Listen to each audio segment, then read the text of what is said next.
It came on like gangbusters and people are still talking about it today. Sunday's snow. The heavy, wet flakes caused power lines to buckle. Late this afternoon, about 2,000 customers were still without power. Good evening, I'm Craig DeGrelli. And I'm Jennifer Griswold. That number is a far cry from the height of the big snow yesterday when more than 50,000 customers in Douglas and Sarpy counties were without power. 3 News Now reporter Alexa Ray is live at 96th and Portal on how crews handled the outages. Alexa? Jen, Craig, OPPD has a 5,000 square mile territory that they supply power to.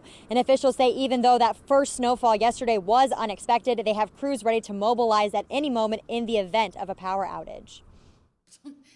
Jody Baker with OPPD says snow sticking around after yesterday's fall was unexpected for their crews. All the forecasts seemed to indicate was that maybe we'd see a little snow, but something that would melt on contact. So something that was wet and heavy and stuck around and clung to those leaves on the tree branches, that was a bit unexpected. She says anytime you see snowfall in October, dealing with power outages is going to be problematic. We had our crews mobilized right away. We're always ready for outages because they can always happen. Over 50,000 customers lost power. You know, the power's been knocked out by all this cold weather and these ice and stuff, man.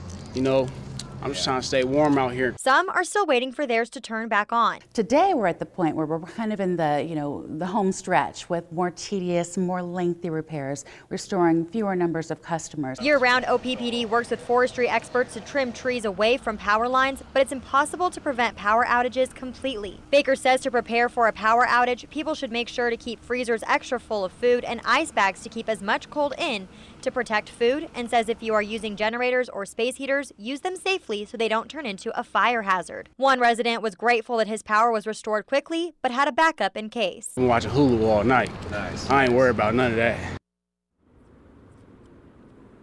Now, there are still people without power tonight, but Baker says that OPPD expects to have 99% of the customers who lost power to be restored by midnight tonight. Live at 96th and Portal, Alexa Ray, 3 News Now.